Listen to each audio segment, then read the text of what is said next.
Olá! Hoje nós temos 2 convidados. Na verdade, a gente tem um convidado e um outro que vai me ajudar aqui a entrevistar o Jaime Fux, que é um empresário na área de turismo cultural. Tudo bem, Jaime? Tudo bem, tudo bem. Obrigado pelo convite. Imagina, nós é que agradecemos. E o meu amigo Paulo Blanc, psicanalista, escritor, etc e tal, que vai me ajudar nessa entrevista. Tudo bem, Paulo? Tudo bem. Até onde é possível responder tudo bem hoje em dia? É Tudo bem. verdade. Tem toda a razão, Paulo. Bom, Jaime, você escreveu um artigo recentemente sobre um novo fator, né, que está acontecendo no mundo, né, sobre as bestas. E entre essas pessoas ou essas personalidades, alguns presidentes, primeiro-ministros, enfim, você falou sobre o fenômeno do bibismo. Aí eu queria que você começasse explicando sobre o bibismo. O que é o bibismo? Olha, o fenômeno do bebismo, eu acho que é um fenômeno que não acontece particularmente em Israel. É um fenômeno que acontece hoje em vários lugares do mundo. Logicamente, no Brasil existe o bolsonarismo, o trumpismo, que é todo um processo que eu acredito que se passou no mundo, vamos dizer assim, nos últimos 20, 30 anos, né? De uma certa forma, a minha análise é realmente assim, houve um avanço humano, houve um avanço humanitário contra o pensamento humano, de um lado, e de outro lado, houve assim, uma radicalização dos setores religiosos fundamentalistas, tanto judaico, muçulmano e cristão. E a gente vê as consequências em relação a isso. Eu vou ser bem breve, né? O que aconteceu com o Estado Islâmico, né? Se pode dizer, inclusive, a forma que atua, né? O movimento evangélico em certos lugares, articulações políticas. A gente pode ver isso em Israel de uma forma muito clara, né? O processo do movimento ultranacionalista, fundamentalista judaico, como é que ele atua, né? E eu acho que isso criou assim um abismo muito grande entre essas duas. Como antigamente, no meu período, existe uma guerra entre os comunistas e os capitalistas, né? Na verdade, o mundo estava dividido entre socialistas e capitalistas. Hoje, o mundo está, na minha opinião, está dividido entre uma corrente que tem uma visão humanista e liberal, se pode dizer assim, uma liberal, social-democrata, e um antagonismo que é esse fundamentalismo, ultranacionalismo islâmico, judaico, etc. E tal. E eu acho que isso criou, criou um vazio muito grande dentro do contexto da política mundial. E, logicamente, nessa situação, como a gente conhece o populismo que já existiu no Brasil, na época de Getúlio, o populismo da Argentina, se criou um novo tipo de populismo, que na verdade, como que eu vejo, a coalizão, né? A coalizão desse populismo com essas forças conservadoras, retrógradas, religiosas, uma forma de manutenção no poder. E eu acho que a gente já pode analisar o bibismo, que é o mais fácil para mim analisar o bibismo, porque eu não vivo no Brasil, posso falar sobre o bolsonarismo, mas eu não vivo no Brasil. O bibismo ele conseguiu criar realmente uma ideologia, talvez a única.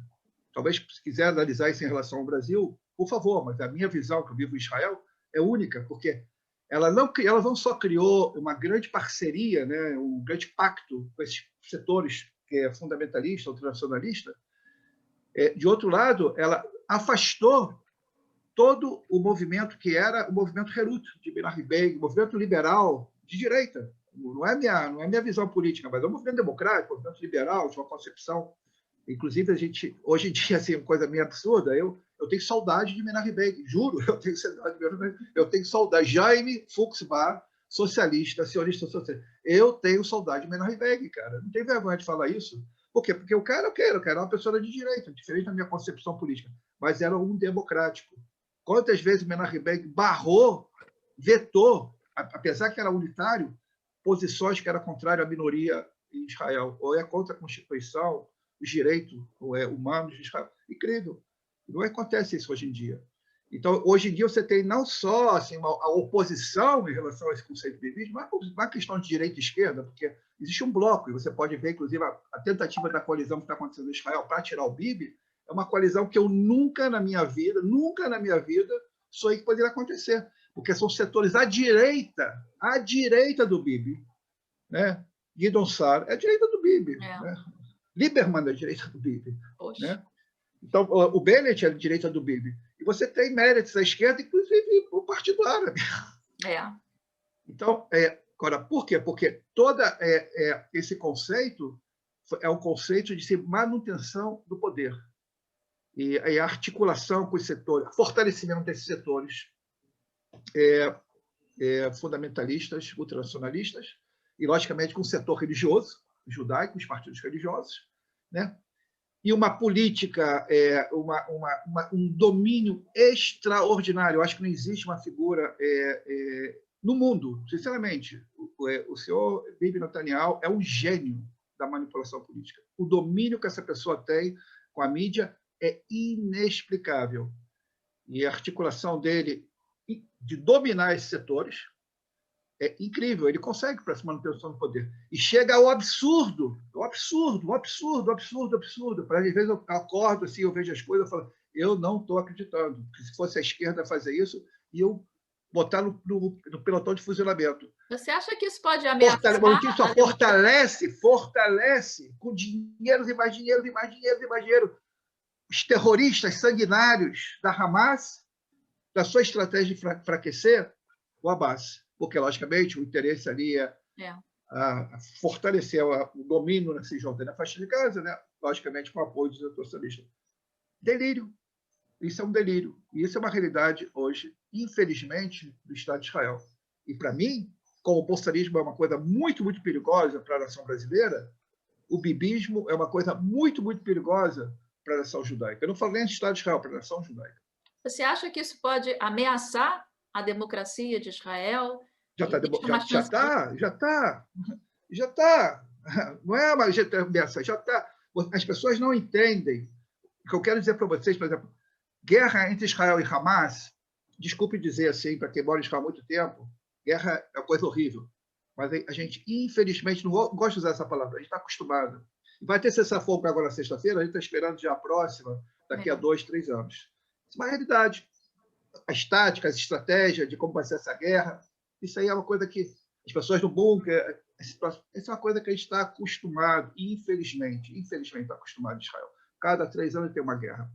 O que aconteceu dessa vez, que está relacionado exatamente com o bibismo, é algo que nunca a gente podia imaginar, que são essa radicalização que teve dentro da população judaica, tanto árabes como israelenses, tá? Árabes estão identificados com setores mais radicais e ligados a uma coisa louca, que não é só a questão do radicalismo, do fundamentalismo islâmico, mas estão ligados com as milícias, olha, milícia, não é a palavra milícia do Brasil, com as milícias árabes que dominam as aldeias árabes, com a máfia que estão lá dentro, que domina. Eu quero dizer para você, as aldeias árabes, quem domina ali é igual a favela do Brasil. Quem domina aquilo ali não é a polícia, é a máfia. Caramba. É a milícia. E agora, houve ali uma coalizão nessa situação, junto, do outro lado, com os radicais fundamentalistas, que se sentiram totalmente fortes e saíram nas ruas para acabar com tudo. Jaime, aprofunda um pouco o que são essas milícias lá em Israel.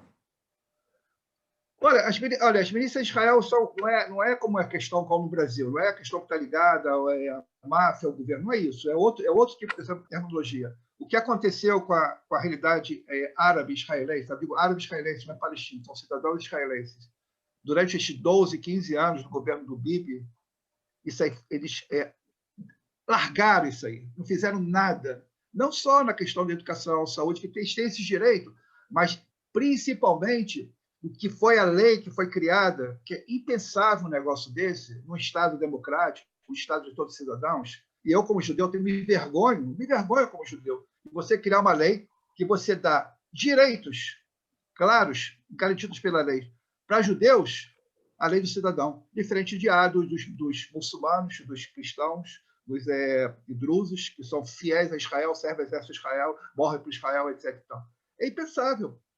Impensável essa lei. O que você pode imaginar esses setores mais radicais da sociedade israelense, muçulmana, por exemplo, Essa lei é de quando, estão enquadradas como cidadãos israelenses, né, de segunda categoria, né? E você vê isso não só está enquadrada na lei como cidadão de segunda categoria, mas os investimentos que não foram feitos, nunca foram feitos, na questão da moradia, na questão da educação da população árabe. Quem domina isso? É igual a realidade da sociedade brasileira. O mundo é uma coisa muito igual, lógico, as culturas são diferentes. Quando o Estado abandonou, já há muitos e muitos anos, talvez antes de eu nascer, as imigrações que chegaram, que a gente chama de favela, nunca assumiram nada daquilo ali. Alguém não tem vazio. Alguém toma esse local. Alguém é o xerife desse local. Mesma coisa, a milícia, nas grande parte das aldeias árabes, eles que são tomam conta, eles que dão a lei, que dão a ordem, estão armados. Eles não estão armados para fazer a Revolução Islâmica. Eles estão armados para fazer... Não, estão armados exatamente como as milícias no Brasil, para garantir o poder, o domínio econômico naquela região, logicamente, né? Você queria, de uma certa forma, você queria ter um Estado judeu, você tem o outro paralelo, você tem um Estado autônomo, não um Estado autônomo, você tem uma realidade autônoma, governado por milícia nas aldeias árabes. Eu não quero entrar nisso, você também tem, que foi provado isso na Corona, você tem também a autonomia ultra-religiosa em Israel. E essas milícias, elas têm alguma ligação com os movimentos islâmicos? Olha, aqui em Israel funciona o seguinte, geralmente não. Eles têm relações de tráfico de armas, de tráfico de droga e tudo. Porque tem uma coisa assim que agora, com essa realidade que aconteceu, pela primeira vez entrou com essa medida, que inclusive é muito preocupante, que é o seguinte, quem trata de milícia, de bandidagem, é polícia, correto? Só que dessa vez entrou pela primeira vez o Shabak. Paulo sabe o que é Shabak. Shabak é a Mossad interno. Porque entenderam que viraram monstro. Isso não é os bandidinhos, uma máfiazinha ali que vende droga. Não, a coisa é grande. A quantidade de árabes antes desses conflitos, assassinados durante o ano, entre eles, por questões de não pagar proteção, porque conflitos também é inacreditável. É inacreditável. Que regiões eles estão dentro de Israel? Olha, uma grande parte da população árabe, as aldeias árabes, estão no norte de Israel. Essa é a grande coisa. Não quer dizer que não tem em Jerusalém, não tem outras regiões, como a região que eu moro no centro, mas a grande concentração dos árabes israelenses é no norte de Israel. Jaime, região de Haifa, Jaime, você falou muito, eu quero juntar assuntos. Você falou a lei. Seria esclarecedor para o público brasileiro que lei você está se referindo, essa lei que criou, aprofundou essa situação, e de quando ela é, mais ou menos? Olha, essa lei agora, essa é uma lei recente, se eu não me engano, acho que é 2, 3 anos, né? A gente tem várias eleições, a gente até se perde aqui em Israel. Né? Mas, vamos dizer, antes da verdade, antes da quarta eleição que tivemos agora, estamos indo para a quinta, ela foi criada. Né? Você pode dizer, daqui a 2 anos atrás, 2 anos e meio atrás, essa lei foi criada. Lei que vocês estão falando da categoria. É uma lei que você tem dentro da Israel, existe a separação, não existe separação de Estado e religião, mas em Israel existe uma Constituição que o Supremo Tribunal, né, ele pode vetar coisas que vão contrária aos direitos dos cidadãos. Agora eles conseguiram criar medidas, inclusive uma coisa que é muito importante nesse processo do bibismo foi também, da democracia, foi o enfraquecimento dos poderes, né? Como polícia, o sistema legislativo, tudo foi enfraquecido, porque, logicamente, esse era o setor que combatia, que batia em frente, na verdade, não batia em frente porque eles tinham que fazer política, mas batia em frente porque eram leis anticonstitucionais. Inclusive, eles queriam enfraquecer totalmente o Supremo Tribunal exatamente para fazer o que querem, né? De uma forma democrática nesse sentido. O que é essa lei? Essa lei, ela coloca o Estado judeu, o Estado judeu, caracteriza o conceito de Estado judeu, de uma certa forma, uma supremacia dos judeus, perante os restantes. E um exemplo disso, que Israel até hoje, existia dois idiomas que eram idiomas considerados nacionais, pode dizer assim, hebraico e árabe. O árabe foi colocado de fora. E a pergunta é o seguinte, é o que eu falo, assim, você como psicólogo, é o que eu te pergunto, Paulo, você como psicólogo, essa questão, se alguém não tem segurança desse Estado judeu, faz tipo de ler assim. Quem tem segurança que isso aqui é um Estado judeu, que tem uma maioria judaica, que tem uma cultura judaica, que tem uma influência judaica, né, que tem, né, uma determinação dessa cultura, logicamente, você vive com outras culturas, você cria lei para fortalecer algo que você sente fraco. Essa é a minha visão.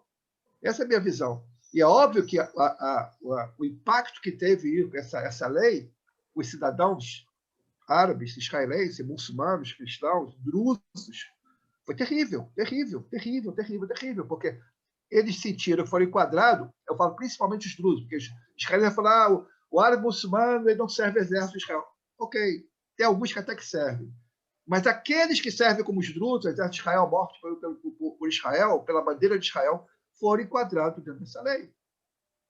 E como um cidadão pode sentir isso? Eu pergunto a vocês que estão me ouvindo, tá? Imagine no Brasil, porque a gente fala muitas vezes a questão do outro, né? Daquele outro que fala do judeu, que é outro. Imagina no Brasil alguém criar uma lei que ela caracteriza o Brasil como um país católico, tá? Católico, não cristão, católico, apostólico romano, para manter, na verdade, a tradição.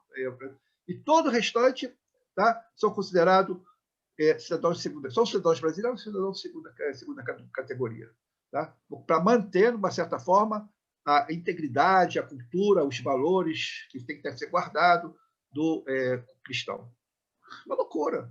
Isso é o que fizeram, se a gente for traduzir dessa forma. Então, Jaime, você está falando dessa lei da nacionalidade, né, o Roca León, que tem mais ou menos uns 3 anos, como você disse. E aí o Bibi tem lá os, sei lá, 15 anos, 10 anos, 15 anos de poder. Mas, provavelmente, essa história toda da relação com os árabes de Israel, que é um assunto importantíssimo nesse momento, porque eu acho que as pessoas estão pensando, ou não estão pensando, ou não estão percebendo que estão acontecendo várias guerras ao mesmo tempo em Israel nesse momento. Tem a guerra do Hamas, que chama a atenção pela violência, bombas, etc. Aí quem começou, claro, o Hamas despejou 700 bombas, etc. Tudo isso, ok. Mas tem um processo que você está chamando a atenção para ele, que ele já vem vindo, e que, de repente, explode. De repente, a juventude árabe foi para a rua. Pegou todo mundo de surpresa. Né? Então, estou achando ótimo que você está pegando por aí, porque vai dando uma visão a quem te ouve, indignado, né? Entender, né?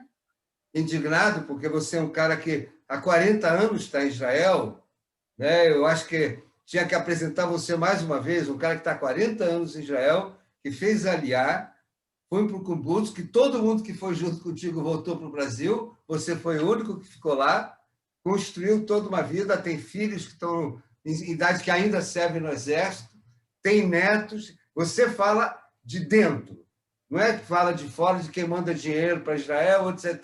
Você fala de dentro. Você fala indignado porque isso te toca profundamente. Isso é muito forte te ouvir. Eu realmente não tenho nada mais a falar do que uma perguntinha ou outra que eu tento te interromper para colocar um aprofundamento. Então, veja bem, temos a juventude na rua. Essa juventude foi para a rua, pelo que eu estou entendendo, pelas razões que você está falando. Estou certo? Pelo abandono das cidades na mão dessas máfias, pelos armamentos. Eu li outro dia no jornal israelense que a quantidade de armamentos que está na mão dessa gente é absurda. Né? Eu tomei um susto. Por mais que eu acompanho, leio jornais, eu não tinha noção disso.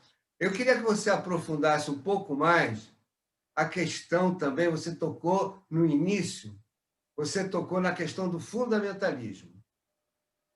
Eu acho que essa é mais uma das guerras que estão acontecendo em Israel. São várias guerras. O bibismo, que você colocou muito bem colocado, e que você articulou com um momento mundial, é exatamente isso, a gente pode aprofundar isso outros dias mais. A questão é o seguinte, o bibismo está ligado, ele não inventou, evidentemente, esse movimento todo fundamentalista judaico, que se juntou ao fundamentalismo cristão, dos cristãos americanos, por interesses próprios, dos dois que, de repente, se juntam. A ponto de um rabino tal, eu já estava lendo essa matéria dias atrás, um rabino ortodoxo em Israel, dizer que a aliança com... Aí é o inverso do que você está colocando. A aliança com os países árabes, com os partidos árabes, é mais válida pela religião do que a aliança dos partidos democráticos de centro-esquerda ou esquerda israelense, que são mínimos, porque esses são hereges, chama de hereges, ou seja, coloca eles fora do povo judeu. Eu queria que você aprofundasse um pouquinho esse processo que veio vindo, e eu acho que quase desde a fundação do Estado de Israel, o Leibovitz fala disso, né? E na década de 80, 70, ele já falava o quanto a religião foi se transformando em Israel num mecanismo político. E como ele vem aproveitando da política para instituir em Israel um Estado contrário ao Estado laico. Eu queria que você aprofundasse um pouco essa ideia. Desculpe, só para você falar tudo junto, só para acrescentar uma dúvida minha, essa situação que é uma situação que para a gente é nova, né, desses conflitos internos paralelos a esse conflito com Hamas, ele realmente foi a primeira vez que isso aconteceu ou já tivemos no passado alguma coisa parecida ou que chegou perto disso? Olha, responder isso aqui, tentar responder isso em parte. Primeiro, acho que é importante separar duas questões entre o que a gente chama do fundamentalismo religioso, né, do ultranacionalismo. Na verdade, é uma bomba atômica, né? Você mistura fundamentalismo religioso com ultranacionalismo. Terrível. Separar esse grupo que a gente pode falar, e tem outro grupo que a gente conhece já há muito tempo, que são os partidos religiosos ortodoxos, que ele somente pode sobreviver e cada mês ampliar suas forças dentro da coalizão. E, de uma certa forma, dentro da estrutura parlamentar de Israel, vocês sabem, né? Mesmo que você tenha 40 cadeiras, 30 cadeiras, você não governa, você tem que fazer coalizões. E, obviamente, os partidos religiosos são uma peça fundamental para alguém, não importa a direita ou a esquerda, você pode analisar no passado, você criar um governo. Só que foi feito durante esse período de uma forma brilhante, eu falei, repito, o Bibi é um gênio. Ele conseguiu criar, durante todo esse período, uma aliança muito, muito profunda com esses partidos religiosos. E é óbvio que aconteceu com isso, que, lógico, os religiosos não gostam não é quem gosta do Bibi, não é questão de direita, não. O Bibi ofereceu e oferece para ele muitos e muitos e muitos poderes. Isso quer dizer que o poder não é que o poder dos religiosos não cresceram desde o período de Ben-Gurion, que não fez a separação entre Estado e religião, como mandou Theodor Herzl, ou escreveu Theodor Herzl, tá? Ele fez, na época, Ben-Gurion, essa coalizão por questões de interesses políticos, porque não queria também coalição com o Likud, nem também com a ultra-esquerda do Mapan, nem os partidos comunistas de Israel. Só que, nos últimos 12, 15 anos, com o Bibi, a aliança se aprofundou de uma forma tão profunda, porque o Bibi ofereceu muitos e muitos e muitos e muitos e muitos poderes. Tanto é que essa coalizão se mantém até hoje. E quando essa coalizão vai ser rompida, vocês vão ver que os partidos religiosos não têm outro jeito. E vão ter que saber fazer novas articulações, porque eles dependem de estar no poder. Se está fora do poder, é um desastre. Isso é uma coisa. O grande problema de Israel é o seguinte: não é os partidos religiosos, que a gente conhece essa realidade, a gente convive essa realidade. É o carranismo, é o movimento ultranacionalista, fundamentalista em Israel, que não é coisa nova. A gente conhece a história do Rabino Kahana. Só que, no período do Kahana, o próprio Likud colocou esse partido e esse grupo fora da lei. Não deixou, vetou a participação. Democracia, com muito respeito, mas as pessoas que vêm aproveitar a democracia para criar ditaduras, para criar violência, fora. Não falando do mérito, não é a votar, não. O próprio Likud, o governo do Likud na época, o senhor Menachem Begin e outros que tiveram vetaram. O que aconteceu com o Bibi, que ele fomentou durante esses 12 anos no poder, fomentou e ajudou a acordar essas bestas. Para mim, quando eu coloco besta, Deus me livre, não estou incluindo aqui os ortodoxos, têm seus direitos de pensamento, tem respeito aos ortodoxos. Não é isso. Para mim, é besta humana, são esses ultranacionalistas. Não só a fomentar essas pessoas, não só alimentar essas bestas, mas essas bestas hoje ganharam eleições, ganharam parte das eleições, um partido legal em Israel, e na coalizão com o Bibi. Então, a gente tem hoje, que tem essa coalizão fechada com o Bibi, é os ortodoxos, é uma coalizão já antiga, que a gente conhece, e do outro lado, você tem a coalizão com esses ultranacionalistas. E o que esses caras conseguiram... Você não acha que esse carranismo, você não acha que isso se chama de carranismo, tem a ver, se espalhou na sociedade israelense? Porque o Kahana era um grupo pequenininho. E o que a gente observa, eu observo de fora, né? Você está aí de dentro. O que se espalhou como um movimento que, mesmo sem ser tão extremista quanto o cahanismo, é um movimento muito mais amplo que tenta instaurar, onde pode, um Estado religioso dentro de Israel. E isso me parece que não é uma questão só do radicalismo nacionalista, que eu acho perfeito o que você está dizendo. Tinha que aprofundar cada uma das tuas frases, né? Mas também é um fenômeno cultural em Israel. Existe também, dentro dos movimentos religiosos, muitas nuances.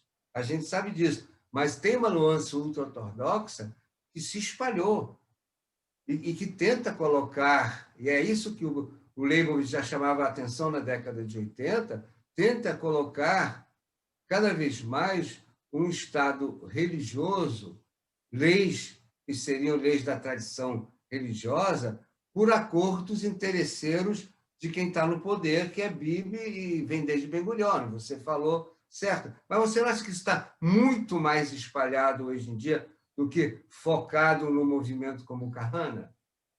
Não, acho que o movimento, quando a gente fala movimento carranista, porque esse é um embrião. Esse é um embrião, esse embrião ele foi colocado, foi perseguido, muita gente foi presa. E a memória do ser humano é muito curta. A figura que matou o Yitzhak Rabin faz parte desse movimento, pessoal. E lógico que essas pessoas foram repreendidas pelo Shabak, pelo Mossad de Israel. Foi repreendido, houve repressão, e tem que ter repressão. O pessoal tem que reprimir, tem que botar fora da lei, tem que botar esse pessoal na cadeia, não tem que dar para essas pessoas direitos, porque o objetivo deles é exatamente isso, é criar um Estado, não é laico, não é ortodoxo, essa é a questão que as pessoas não é ortodoxia, aqueles ortodoxos que a gente conhece, não é isso. São ultranacionalistas, são fundamentalistas. Eles querem criar um Estado onde só vai ter judeus. E judeus igual a eles. E vai exterminar a democracia. Não só judeus como eles. Exterminar a democracia. Tá? Eu não tenho direito de viver nesse Estado. Eu, como judeu secular, eu não tenho direito de viver isso. Tá? Então, essa é a então, questão. O que acontece é o seguinte, houve repressão, houve, mas no período do Bibi, ao contrário, ele foi legalizado, mais colônias e outras colônias, não houve repressão. A gente não sabe disso. Como a gente fala que existe terrorismo islâmico, fundamentalista, assassino, sanguinário, existe terrorismo de judeu que ataca, esses judeus que atacam famílias, mesquitas, carros, por a pessoa ser muçulmana. Toma a lei na mão. E a repressão que houve aqui, muito fraca. É óbvio que os caras não podem ter o poder como tem hoje o Estado Islâmico, né? Que tem o Israel tem um governo, tem polícia, tem tudo. Mas a coisa foi relaxada. Tanto relaxada, criou. Não é questão de poder absoluto de Israel, estou muito longe disso. Mas eles têm muito mais liberdade, eles estão com asas soltas, quero dizer. Tanto é que a gente viu nessas manifestações. As manifestações não só desses árabes radicais, bárbaros, que saíam para lixar judeu na rua, Como os judeus. Do outro lado, você viu uma coisa. Esses bestas humanos, dos dois lados, saíam na rua com a bandeira de Israel para lixar muçulmano. Então, assim, Esse grupo lá e fala. essa é a consequência da realidade de Israel. E isso é parte que o bibismo não é.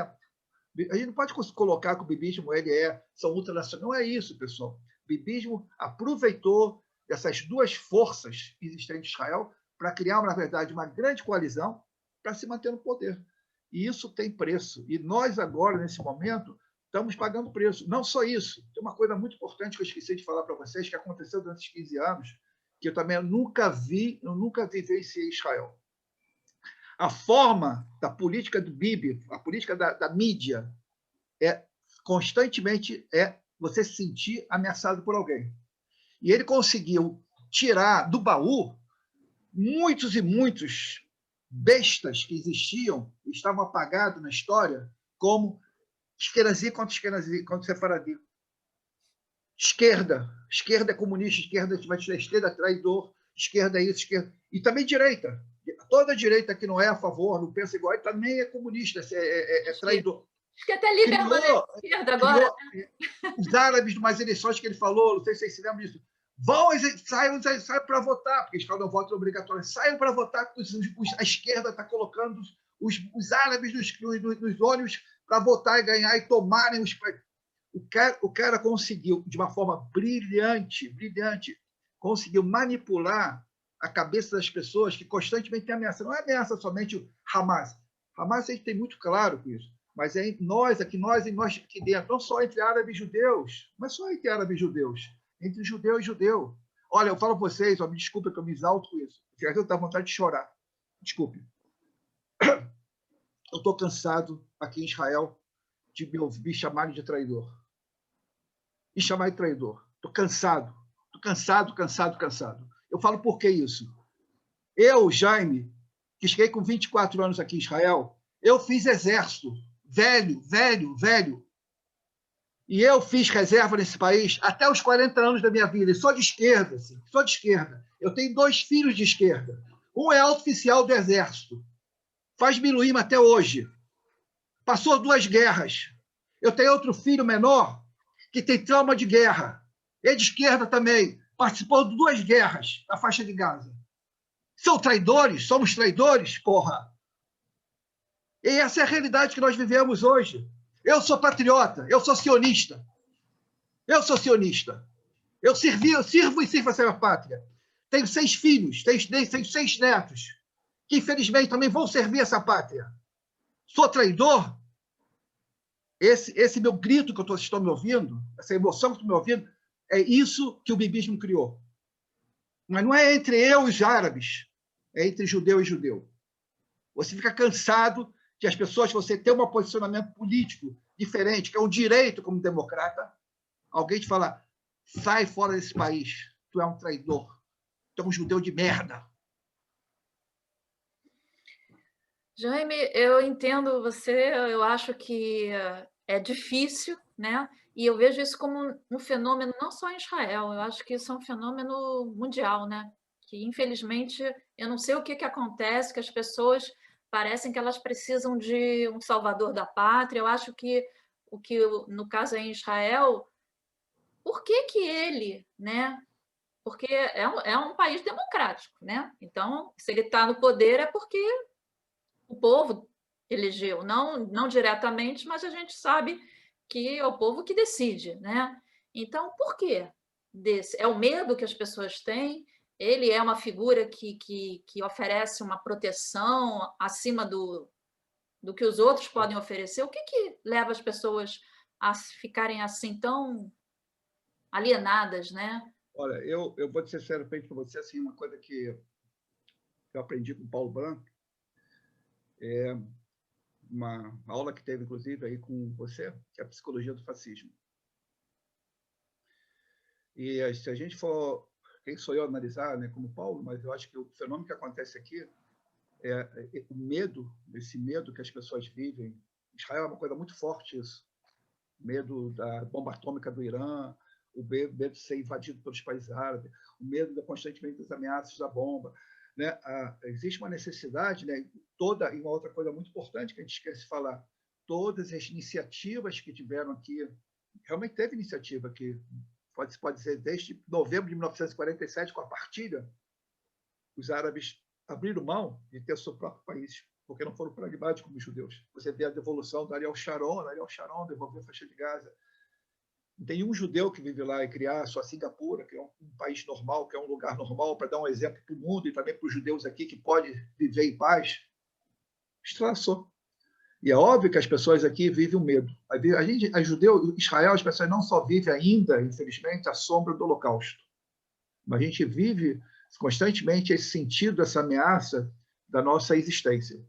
E, obviamente, uma pessoa como o nosso primeiro-ministro, que já falamos, é muito bom nisso, sabe trabalhar muito nessa questão, nessa ferida. E é óbvio que isso as pessoas se sentem mais seguras com alguém que conhece, com alguém que promete coisas, com alguém que alerta as coisas. De vir alguém, hoje em dia, que não tem muita segurança sobre ele. Então, essa é a minha explicação de verdade. Agora, a gente tem que tomar uma coisa assim, ter uma coisa assim que é muito importante, que às vezes, dentro do contexto do Brasil, por causa que o sistema político aqui é diferente, Bibi ganhou 30 cadeiras, pessoal, de 120. Não é que existe aqui, ele ganhou 61 cadeiras, absoluta, a maioria do povo vota no Bibi. Isso não é a realidade. Ele ganhou a maioria das cadeiras de todos os partidos que participaram. Tem que colocar isso numa proporção certa. De 120, ele ganhou 30. Ele não ganhou mesmo, quer dizer que todo o povo de Israel apoia a Bibi. Não, ele ganhou a maioria. Né? Mas ele sim, mas ele tem essa percepção e sabe usar essa percepção muito boa. Assim, olha só, o conflito começou agora. Perdeu as eleições, ele ganhou as eleições, ganhou os 30, era para fazer o governo, não conseguiu fazer o governo. Passou a mão agora, né, na verdade, a ideia de fazer uma coalizão, né, com o Lapid, fazer uma coalizão. O que o cara faz? Ele dá para esse marginal do partido fundamentalista carranista, né, de abrir um escritório dentro de Jerusalém Oriental. Para uma questão jurídica de muitos anos, de uma família que tem uma casa lá no Jerusalém Oriental, dá apoio dos caras entrarem lá dentro. É genial a manifestação, tudo começa nessa manifestação em Jerusalém. O chefe da segurança de Israel não deixa, no Ramadã, os jovens árabes muçulmanos sentar na escadaria do portão de Damasco. A gente não analisa isso. Agora, isso é estopim. Quem vive aqui é jogar álcool na fogueira. Jaime, deixa eu ver se eu junto para você as coisas com o público que está te ouvindo. Sim. Então, você colocou aqui assim, aquela questão das casas, é Beit-Jara, o bairro? Se eu não me engano, não, né? Sim, não é. Sim, no coração do Jerusalém Oriental. É Beit-Jara, né? Então, casas que foram abandonadas, quer dizer, na guerra... Sheikh Jarrah, não é Beit-Jara, Sheikh Jarrah. Beit-Jara é em Belém, Sheikh Jarrah.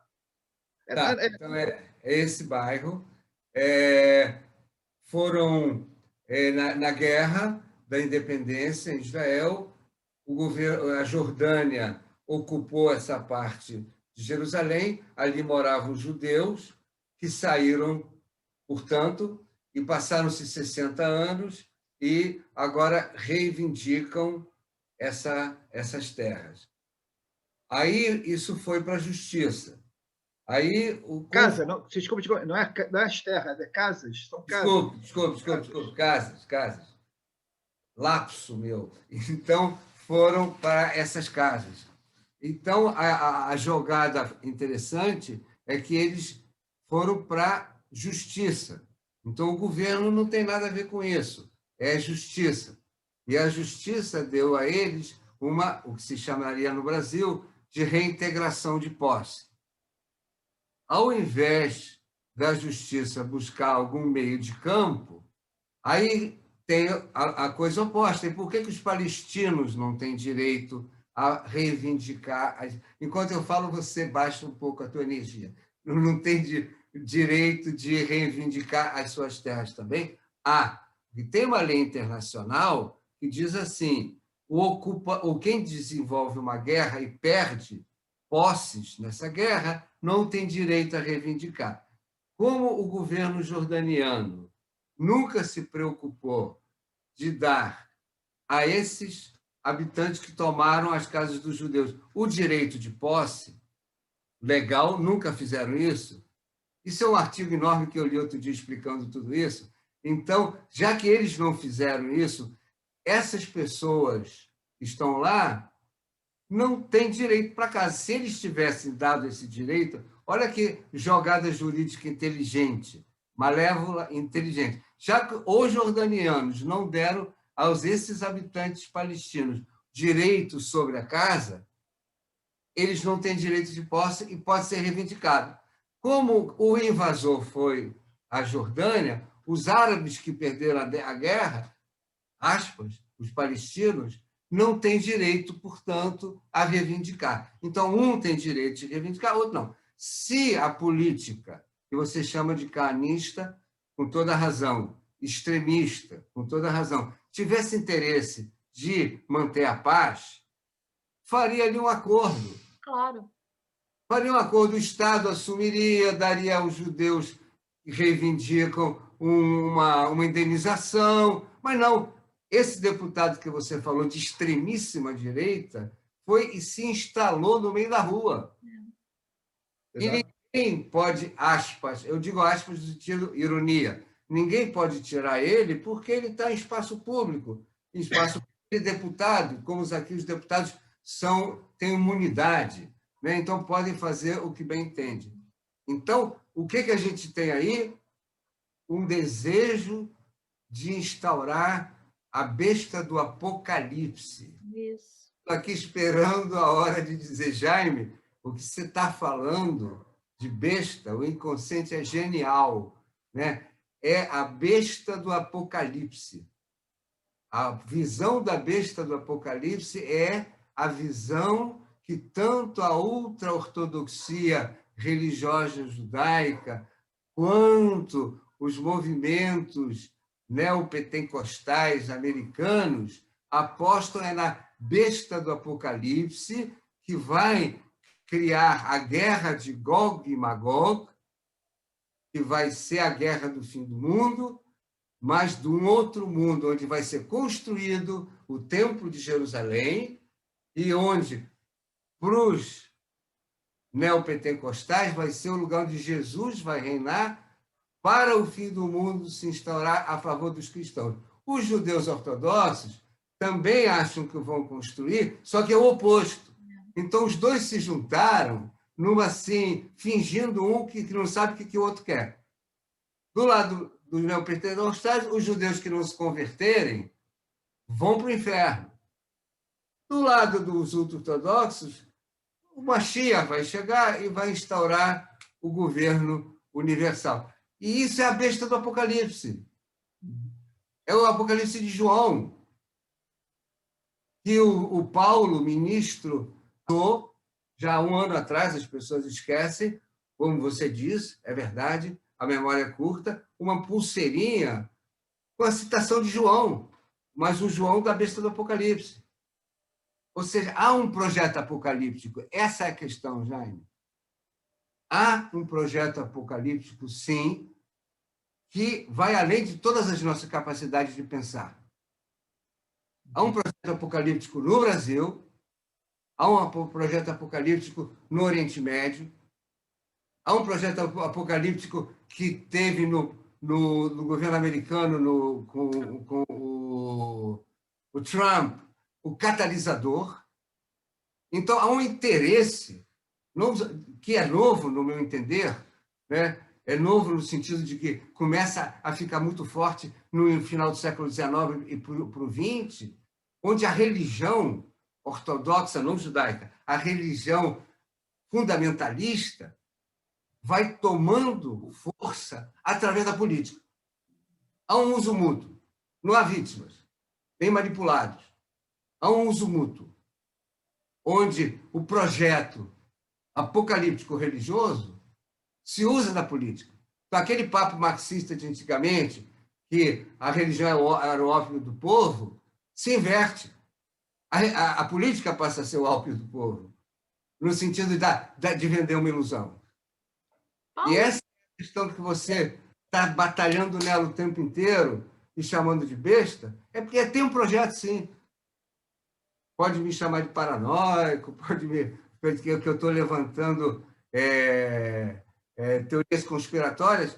Tem sim, tem sim. E aí poderia até aprofundar isso em outra ocasião. A gente Isso é uma coisa que me parece um retrocesso, né, da mente humana, porque no momento que a gente evolui tanto, né, em áreas científicas, tecnológicas, a gente está regredindo. Não é um retrocesso, Denise, porque sempre houve no Ocidente 2 projetos paralelos. Eu não vou aprofundar isso porque eu quero que o Jaime fale mais. A gente está programando esse curso que, por causa de mim, sai, não sai, vai sair. Sobre essa questão. Como houve o tempo inteiro no Ocidente um projeto iluminista e um projeto anti-iluminista. E o que o Jaime está trazendo à tona, com toda a indignação dele, é uma vitória, pelo menos parcial, do projeto anti-iluminista, anti-razão. Anti-laico, anti-científico. Tudo que implica em razão. E é interessante porque todo esse canismo, eu gostei muito dessa tua colocação de um canismo que se espalhou, né? Ele também, em Israel, ele vai contra as liberdades da sexualidade, da identidade sexuais, contra o feminismo, vai contra tudo isso que a gente está vendo no Brasil. Você levantou hoje várias bolas que dá para a gente desenvolver horas e horas.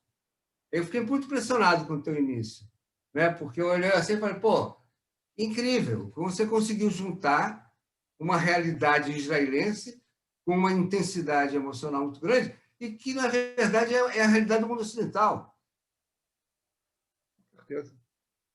E isso obedece, sim, a um projeto que vem crescendo, mas que sempre houve essa luta. Sempre houve. Há um equívoco, não se dá conta. Eu aprendi muito estudando o Zé Sternhell, que você provavelmente conhece, que é esse intelectual israelense que morreu há 2 anos atrás, que ele fez um estudo extraordinário.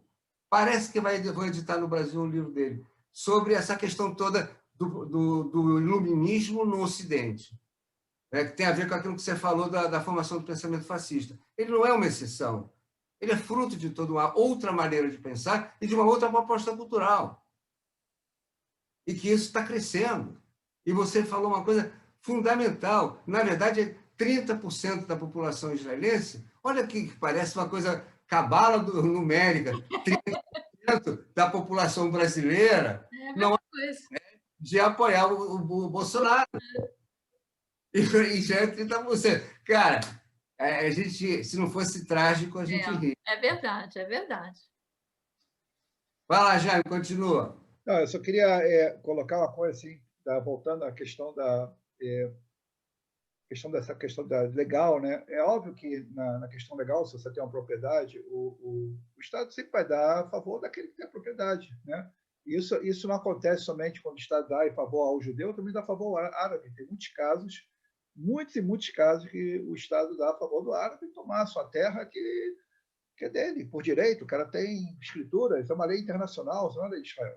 Só que o Estado, né, né, não o judiciário, mas o Estado ele tem, por suas razões, de questões de política, questão de ameaça, a questão da vida da pessoa, da ameaça, ele segura a efetivação desse direito.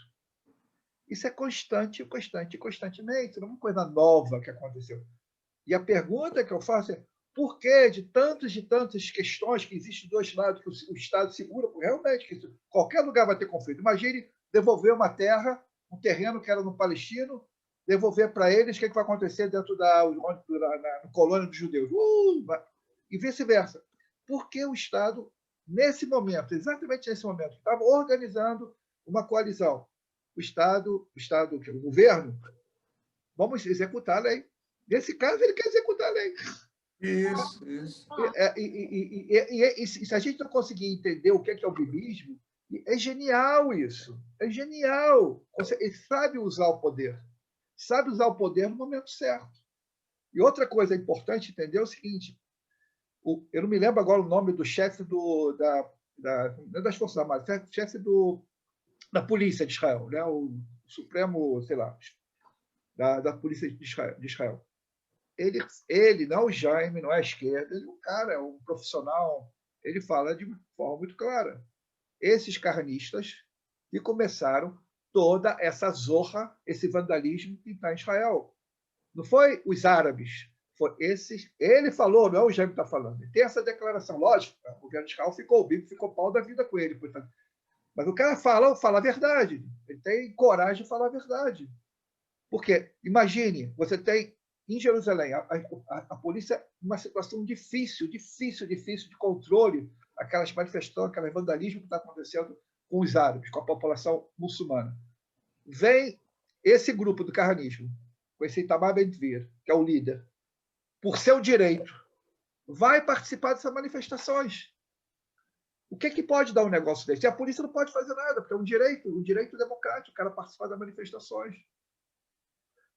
E, lógico, se o Bibi quer, se o governo quer, esse cara não chegava ali. Não podia chegar ali. Mas é lógico, é muito bom que o cara vai chegar ali, porque ali vai... Então, eu tento explicar isso, porque realmente o contexto da ideologia do bibismo ela é muito, muito profunda.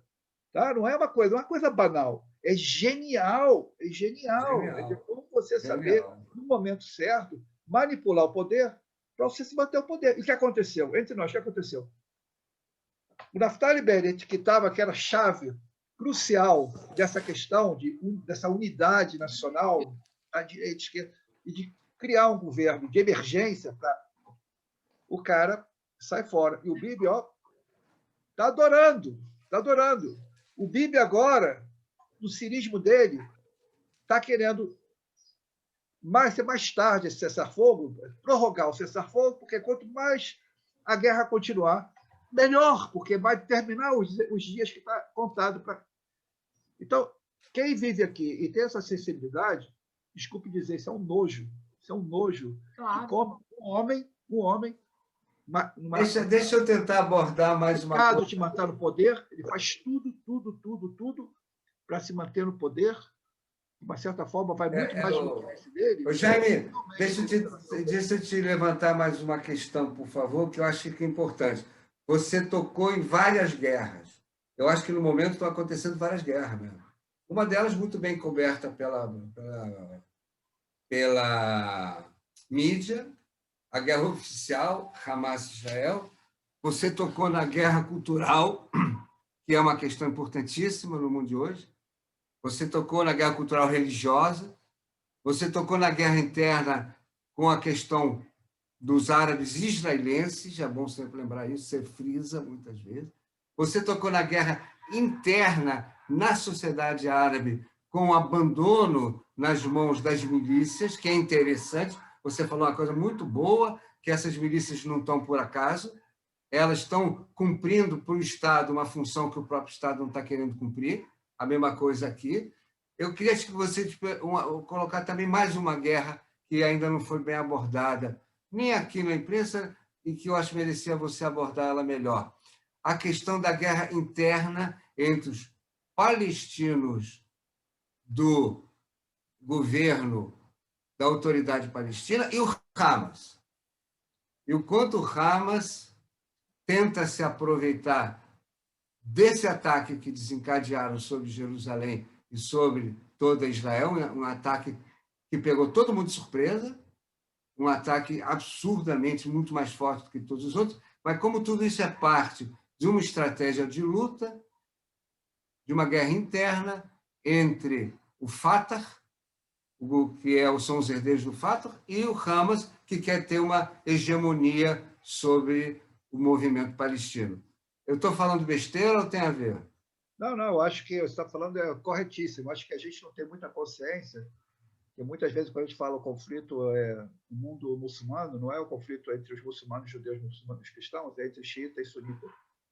Não é toda essa coalizão que o Bibi consegue articular, não é porque, de repente, os os sunitas viraram sionistas, porque a grande ameaça da Arábia Saudita, né, e dos Emirados Árabes não é Israel, né, é Irã.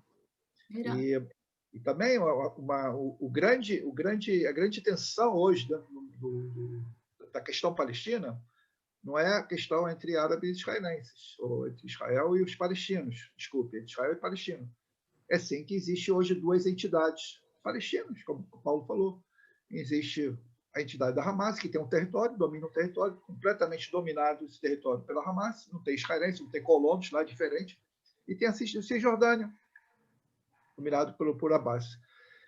E é óbvio que o que aconteceu agora, não sei se vocês perceberam, deveria haver, mais uma vez, as eleições. Não, né? Deveria haver as eleições. Né? Um minutinho. E o que acontece? A autoridade palestina, que ela também está rachada entre eles, né? Na verdade, as eleições deveriam ter várias tendências dentro da organização palestina, né? É uma estrutura altamente corrupta. Vocês têm que entender isso. É altamente corrupta. A corrupção lá é igual, desculpe dizer, é muito parecido, é cultural. Mas é cultural a nível igual do Brasil, governo. Completamente corrupta. E é óbvio que nessas eleições, quando a base analisou a sua realidade de conjuntura, ele via que existia uma probabilidade, mesmo que aconteceu quando teve as últimas eleições, na qual ele perdeu para Hamas na faixa de Gaza, a probabilidade dele era perder as eleições para Hamas, se a Hamas dominar, vamos dizer, também a Cisjordânia. Ele prorroga, tudo está ligado, ele prorroga essas eleições. E não é à toa que todo esse conflito começou, e também mais uma vez com aquele discurso super interessante, que não vai ter as eleições, é óbvio, você tem sempre um demôniozinho para você atacar. É por causa que Israel não aceitou que os cidadãos, os palestinos da Jerusalém Oriental, pudessem participar e votar nas eleições. Então, foi prorrogada essas eleições. É óbvio, a Hamas, altamente articulada, muito mais organizada, articulada politicamente do que a organização palestina, que está esfacelada em várias tendências, aproveitou o momento do levante que começou a haver em Jerusalém, ataca Jerusalém com uma forma de criar a influência que ela não tem, que ela procura ter, é importante ela ter, logicamente vai fortalecer politicamente, futuramente, se tiver as eleições na Cisjordânia, atacar Jerusalém. É lógico que ela está pagando um preço em relação a isso, um preço muito, muito, muito caro. Mas a nível, se vamos analisar a nível dentro do contexto da Hamas, genial, pessoal. Genial, esse era o momento. O mal pode ser genial, né, Jaime? Não, eles não quiseram perder esse momento. E os foguetes que mandaram para Jerusalém, para a população palestina, que vive em Jerusalém Oriental, uau! Finalmente alguém está do nosso lado, nos protegendo. Tanto é, para você ver que as coisas aqui é tão impensável, que realmente é um grande medo. Nas últimas semanas, a gente começou a ver os braços armados da Tanzim, que é o braço armado da OLP, se organizando, já fazendo certas manifestações em várias cidades importantes, como Belém, Ramallah, Shem, chama que fala Shem, Jenin, começaram a mostrar força, e Israel estava uma certa tensão em relação a isso, de que poderia eles começarem também a fazer os ataques a Israel, e você criaria aqui, como o Paulo está falando, as guerras, outras guerras, mais uma frente, que é a frente contra agora, não contra a Hamas, mas contra o Tanzim da OLP na Cisjordânia.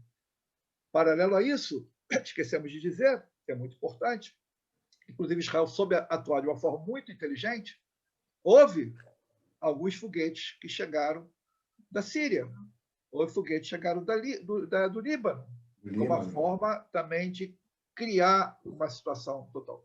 No final, o que eu quero dizer para vocês, toda essa bestialidade, é óbvio que a Hamas não está muito preocupado com isso, mas está sendo totalmente arrasada militarmente, mas entre nós, politicamente, vai sair muito, muito mais forte perante a população palestina da Cisjordânia. Sim, sim.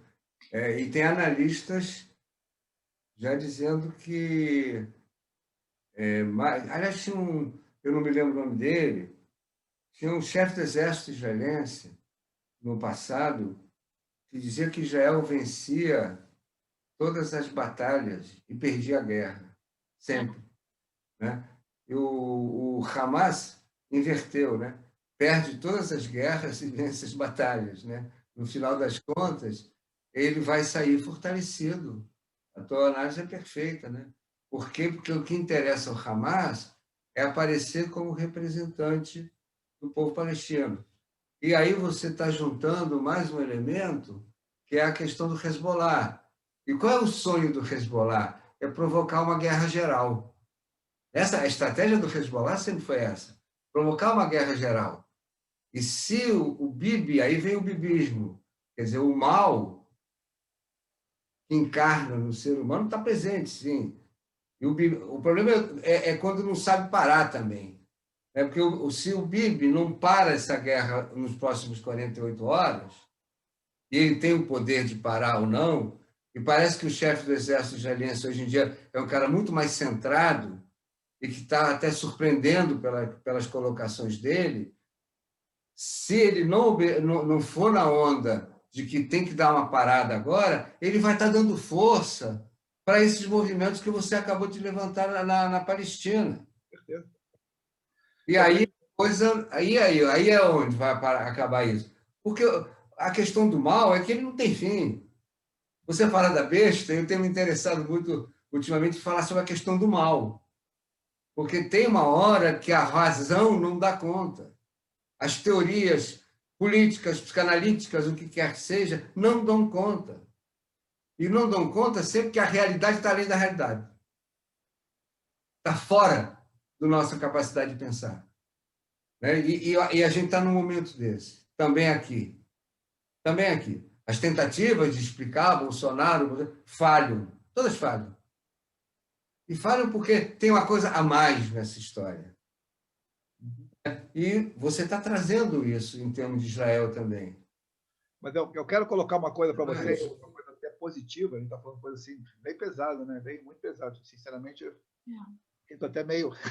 Imagina, sem energia, né? Interessante para se analisar. Vai lá, Gêmeo, grita mais. Põe mais um pouco a tua raiva para fora, Geminho. Vai lá. Essa coisa do mal, né? Essa coisa da bestialidade, porque todo esse tipo de reações também tem uma outra contra-reação. E acontece um fenômeno aqui em Israel que é muito bonito, e é muito pouco falado na mídia. É muito bonito e emociona, dá um pouco de esperança. Que, de repente, cidadãos israelenses, árabes, muçulmanos, cristãos, drusos, judeus, né? Fala, meu Deus, que é isso que está acontecendo? E as pessoas saindo para a rua juntos, né? Abraçados, cartazes em árabe, em hebraico, né? negando essa bestialidade, né? E isso e fortaleceu. Você vê inclusive lideranças árabes nessas aldeias árabes judaicas se manifestando de uma forma muito clara que a gente está destinado, árabes e judeus, muçulmanos, cristãos e drusos, viver nesse território, pô. Ou vão se destruir juntos, né? E também, então, eu acho que a imprensa também, me parece que aí em Israel estão batendo direto no Bibi, né? Sim. Claro. Mas eu acho que ele, né, essas manifestações espontâneas, né, que as pessoas, de repente, saem na rua, têm necessidade de sair na rua, não fazer manifestação dos judeus, mas fazer manifestações juntas, conjuntas, e falar na mesma linguagem, e fazer seus discursos nos seus idiomas para a sua população, né? Falando claro que a gente tem que conviver junto, a gente não tem outro meio de conviver junto. Isso é muito, muito forte. E tem uma coisa também que, assim, que é um desastre. Israel, a gente, diferente do Brasil, a gente acabou de passar uma pandemia, né? A gente passou uma pandemia, a gente conseguiu sair dessa pandemia, né? E essa pandemia, ela mostrou uma coisa incrível, que inclusive fortalece esse tipo de manifestações. Quando você está ferrado no hospital, semi-morto, né? Infelizmente, não tem árabe, não tem judeu, não tem Jesus, ou tem Jesus, tem Alá, tem Adonai. Acabou. Você está ali lutando pela vida. E as pessoas que estão ali 24 horas em cima de você, tá? Salvando a tua vida, são junto ali, médicos que são judeus, árabes, são muçulmanos, são cristãos, são enfermeiros. Todo mundo não tem diferença. Não tem diferença. E teve um caso, assim, eu falo isso, fico emocionado, um caso assim, incrível, incrível, que mostra a questão de solidariedade, né, de um pouco desse iluminismo que o Paulo fala. Um senhor ortodoxo, no final, no momento da vida dele, que não podia encontrar com a família, né, corona, né, com a situação já... o rapaz pega o Siduro, o Sefer Torá, e lê para ele chamar Israel um árabe muçulmano. Nossa. Lê chamar um árabe muçulmano, enfermeiro, ao lado de um judeu ortodoxo, que não pode, não tem como ele sozinho. Lê para ele, reza para ele, no final da vida dele, chamar Israel. Você fala, fica emocionado com isso. Não. Caramba! Tá? Não tem uma prova, né? Não tem uma prova que essa é a forma que nós temos que viver aqui. Não. E a corona, de uma certa forma, trouxe essas coisas bonitas que existem em Israel. E a gente está vendo, com toda essa bestialidade que está havendo, os conflitos de rua entre árabes e judeus, as pessoas saindo fora, saindo à rua, juntos, se reunindo e gritando que a gente quer um Israel diferente do que está sendo apresentado aqui. Né? E vamos fazer tudo, vamos lutar para garantir isso, não só para nós, mas também para os nossos filhos. Eu falo hoje também para os meus netos. E isso é uma forma de esperança. Isso é uma forma que, pelo menos, a gente vê uma luz, né, nessa grande escuridão que a gente viveu nessas últimas semanas. Eu quero aproveitar, então, assim... E eu quero aproveitar, para não deixar você quer falar terminar, antes de eu fechar? eu quero contar uma história do Jaime, não minha. Tá. Que essa não pode estar fora daqui de hoje. Jaime, lembra aquela vez que eu fui a Israel e você nos levou para passear no Negev? E a gente está passeando, aí eu falei que eu queria comer uma comida árabe, não sei o quê, estava eu e a Silvana, e aí você falou, é para já, pegou o telefone e ligou para um amigo teu beduíno. E falou para ele, eu estou com uns amigos aqui, eles querem conhecer uma comunidade beduína, e tal. Aí ele falou, vem para cá agora. Aí você desviou, a gente foi para a casa dele. Um beduíno, né? Uma aldeia bem quebrada, bem assim, né? Parece... É muito parecido mesmo, né, com as comunidades aqui no Brasil, né? Hoje em dia chamam de comunidade, né? Uma comunidade de terceira categoria social, né? De direitos. E aí a gente chegou lá na casa dele, tinha um banquete. Um banquete.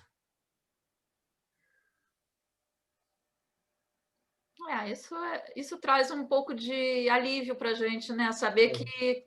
Mas tem uma coisa a mais nessa história, que eu me emociono também e parei de falar. Na guerra que rolou depois dessa minha visita, e não por causa da minha visita, rolou algum tempo depois uma guerra, uma dessas guerras, eu acho que foi de Suqueitá. Esse cara que nos recebeu ligou para o Jaime. Conta você o final da história, Jaime. Não, eu acho que tem uma coisa assim que a gente... Não, conta esse pedaço. Eu vou contar essa história, mas eu acho que tem uma coisa assim, muito forte. Que em Israel a gente vivencia muito isso, por causa que realmente as culturas são diferentes, os conflitos, né? Que é a questão que o Paulo adora, né? Que é a questão do outro. Né? Se você não convive com o outro, você não sabe, você não está vivendo com o outro, você odeia o outro, porque eu não conheço. Você odeia a pessoa que não conhece. Agora, essa família desse beduíno, essa figura específica, eu convivo com ele, comecei a conviver com ele no nível de trabalho, ele é motorista, eu sou guia, a gente trabalha junto. Então você começa a frequentar a casa dele, ele começa a frequentar a tua casa, ele te convida para as festividades, como no Brasil, como a gente tem amigos, a gente não escolhe amigos porque são judeus, amigos são amigos, não é questão de religião. E a gente criou uma afinidade muito grande, né? E quando teve a guerra de Suqueitá, meu filho mais novo foi para a guerra, né? E não sei se vocês têm muita ideia que é você ter filho em guerra. Mas, para resumir, né, e logicamente, eu me lembro daquela frase que o meu filho Tomer me liga o celular, fala: pai, eu vou desligar o celular, estou entrando lá em casa, não se preocupe. Não, ele não nada preocupado, né? Tá, tudo bem. Não vou falar o que eu falei para ele, porque vai ficar muito longo, mas é óbvio, né? É uma situação assim que é terrível, terrível, terrível. Você não consegue dormir de noite, fica preocupado que tudo que ninguém bate na tua porta de madrugada para trazer uma má notícia, que acontece muito com os pais, com os soldados que vão para Israel. E esse beduíno, ele é muçulmano, né? Ele viu que estava muito triste, né? Ele falou: pô, já cara, tá diferente, tá triste. Eu falei: cara, não estou conseguindo dormir, não estou conseguindo nem trabalhar, cara, estou com a cabeça. Ele falou: o que eu falei? Meu filho está na faixa de Gaza, não sei o que está acontecendo, estou preocupado. Aí ele falou: puxa, tá. Ficou assim, né? Sexta-feira, ele me liga e fala a seguinte frase. Eu falo isso, eu fico emocionado. Ele fala assim: olha, eu não sei exatamente o que ele pensa sobre os israelenses que estão na faixa de Gaza, lutando, não importa. Ele fala assim: Jaime, olha, eu fui na mesquita, hoje fui na mesquita, e rezei para Alá para guardar a vida do seu filho. E eu, no celular, chorava com a frase dele, não conseguia me pronunciar, né, sei lá, algo assim inesperado, né, que alguém faz uma coisa para você, vai na mesquita e reza para Alá, essa palavra, rezando para Alá, para proteger um soldado de Israel que está. Agora, por que é isso? É muito bonito. Ele me vê, pai, Jaime, com dor, não é questão da política, o que ele pensa. Eu sou pai, como ele é pai, nós cada um somos pai. Ele vê o humano, ele vê o Jaime. Ele vê o amigo. É humano, não é o judeu, não é. E eu acho que isso assim é uma coisa que falta muito a gente, assim, saber conviver com o outro, né? E ouvir o outro, respeitar o outro, para a gente poder se humanizar. E isso, todas essas outras conflitos que existem, religiosos, ideologias, isso fica minorizado dentro realmente do lado humano, né? Isso me sensibilizou muito, muito, me marcou muito, muito na minha vida. E para mim foi um aprendizado, né? Uma pessoa que não é pessoa simples. Você vê que reação um ser humano precisa ser doutor, precisa ser acadêmico, precisa ser uma pessoa simples. Precisa ser humano, né? Ser humano. Precisa ter Amém. um pouco de amor, Amém. né? Como se diz, amém. Amém. Gente, eu acho assim, a gente poderia ficar aqui até amanhã conversando, porque tem muita conversa, tem muita coisa que a gente poderia trocar e, enfim, eu adoraria, mas infelizmente a gente já está mais de uma hora conversando e eu quero agradecer muito ao Jaime, ao Paulo, tá? Por essa aula, por essa... Não é aula de história, não. Eu acho que a gente aprendeu aqui... É uma vida, né? A gente está... uma vivência. E terminamos, eu acho que a gente terminou bem, né? A gente terminou com coisas positivas, porque está pesado. Está pesado. A vida está pesada, né? Está tudo muito... Desde a pandemia, ou antes da pandemia, a gente não estava enxergando, talvez. Acho que a pandemia fez a gente abrir os olhos e com ela veio tudo que é de mais triste, né? Do que nessa vida que a gente está vivendo. Então, agradeço a vocês e até um próximo encontro. Quem sabe a gente não dá uma continuidade aí e, de repente, até com notícias mais positivas, né? Como se diz em Yiddish, né? Quando você se encontra num cemitério, lugares assim, aí você deseja aos simchas, que a gente se encontre em alegrias. É isso aí. Gente. Então, tá bom, pessoal. Um grande abraço a você. Obrigado pela oportunidade de passar essas mensagens. Tchau. Tchau. Tchau, Jaiminho. Até a próxima. Queridos. Tchau, tchau. Saudades de você, querido. Saudades também. Tchau. Tchau.